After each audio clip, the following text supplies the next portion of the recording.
परमपूज्य सद्गुरू जगदवंद्य जगद्गुरू श्री सेवागिरी महाराजांच्या आशीर्वादाने यात्रा कमिटी पुशेगाव आणि पुशेगाव ग्रामस्थांच्या वतीनं यात्रेचं वर्ष क्रमांक 77 आणि 77व्या वर्षासाठी बैलगाड्यांचा जंगी सोहळा लक्षात घ्यावा. संबंध भारताचं ओरिजिनल हिंद केसरीचं मान असलेलं पहिलं मैदान अजून सूर्य उगवायचं मैदानामध्ये रेकॉर्ड ब्रेक नोंद झाली हो. प्रेक्षक फुलून गेलं, मैदान फुलून गेलं हो आणि संबंध महाराष्ट्राचे डोळे या मैदानाकडे लागले.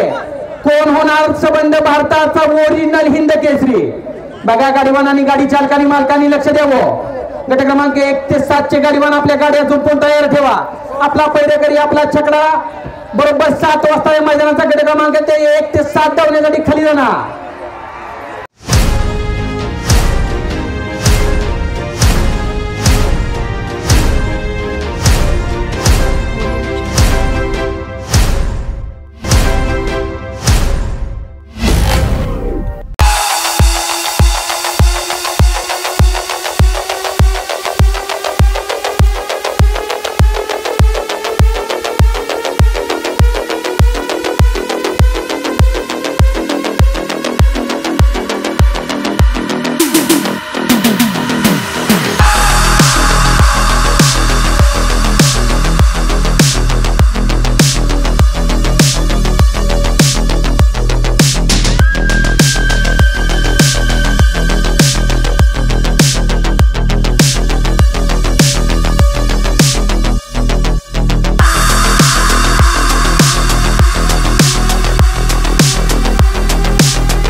महाराष्ट्राचा लाडका पुणे जिल्ह्याची आणबान शान मावळ मुळशीकरांचा कोहिनूर नवम हिंद केसरी बकासूर सुद्धा हिंद केसरी पुसेगावच्या मैदानामध्ये दाखल झालाय. मित्रांनो, मोठ्या मैदानाचा मोठा वस्ताद म्हणून ज्याला ओळखलं जातं तो रायफल 81 सुद्धा हिंद केसरी पुसेगाव मैदानामध्ये दाखल झालाय.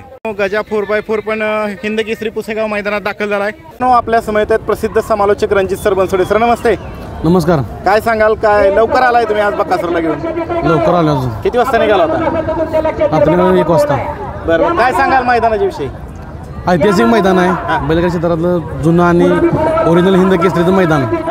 आतापर्यंत मला वाटतं मी 20 वर्ष झालं हे मैदान बघायला आवर्जून येतोय.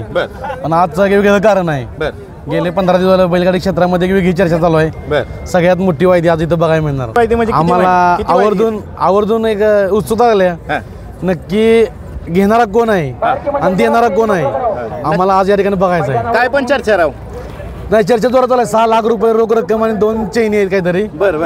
आता चैनी नक्की मालकाला एवढं होऊ शकतं का? एवढं होऊ शकतं का? वाटतं का? नाही, काय विषय आहे माहिती आहे का, हे थोडंसं नाही का वांग्याचं भूत झालंय, पण आम्हाला ते बघायचं आहे आज. वांग्याचं भूत बघायचं आहे आम्हाला, म्हणून आवर्जून आम्ही आज त्यासाठी आलोय. मी काल इंस्टाग्रामच्या माध्यमातून स्टेटसवर ठेवलाय की मला उद्याच्याला ऐतिहासिक एवढ्या मोठ्या वायदी कोण देणार आणि कोण घेणार आहे. त्याच्यामुळे मला हुडकून तुम्ही व्हिडिओ बनवायला लावलाय. नाही, हुडकून म्हणून तुम्ही आवर्जून म्हणलं आम्हाला खरोखर बघायचं आहे मनापासून नक्की कोण आहे. एवढं सगळं तुम्ही महाराष्ट्रातला टॉपचा बैल नवम हिंद केसरी बकासूरचं नियोजन करता, मग आता सांगून टाका पायरा, कळू द्या जनतेला काय राहिले काय नाही, कुठला पायरा आहे. नाही, पायरा काही क्षणात तुम्हाला बघायला मिळेल. नाही सांगा ना. पहिल्या लॉट मध्येच आहे. पहिल्या लॉट मध्ये आहे, सगळ्यांना बघायला मिळेल. क्रमांक 4 मध्ये का 7 मध्ये? 6 मध्ये. सगळ्यांनी आवर्जून बघा. किती वेळ तासावे आहे आता जाताना खाली दिसते, काय विषय नाही.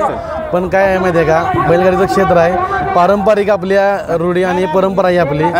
उगाच काहीतरी वांग्याचं भूत करून प्रेक्षकांचा संभ्रम निर्माण होणं असल्या गोष्टी झाल्या नाही पाहिजेत. आज महाराष्ट्रामध्ये आपण या खेळाला एक सांस्कृतिक खेळ म्हणून आपण ज्याला आपण सगळे बघतोय, हा खेळ टिकून राहिला पाहिजे, जोपासला पाहिजे. काय होतं, अशा गोष्टीनं एक वेगळा अर्थ होतोय. आज 6 लाखाचे जर नाव कोणाला काही फुटलेलं नाही आहे, पण 6 लाख जर ह्यानं घेतले असतील तर मग दुसऱ्यांनी किती घ्यावे असं जो प्रश्नचिन्ह होतं. म्हणजे त्यामुळं सर्वसामान्याचा खेळ राहणार नाही.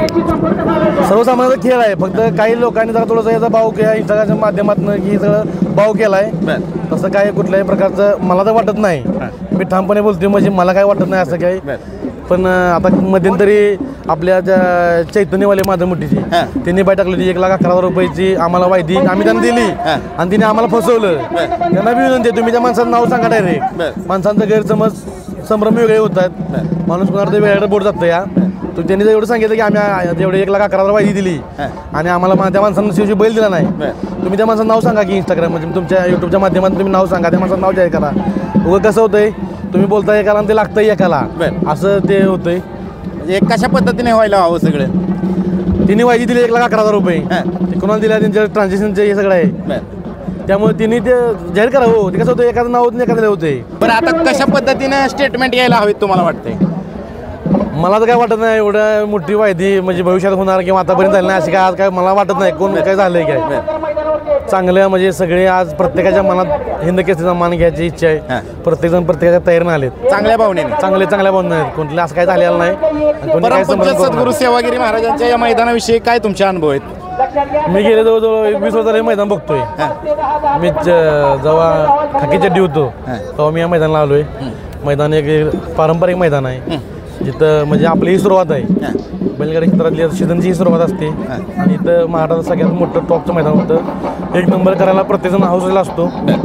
इच्छा प्रत्येकाची सेवागिरी महाराज पूर्ण करतील. चालतंय. धन्यवाद सर. धन्यवाद.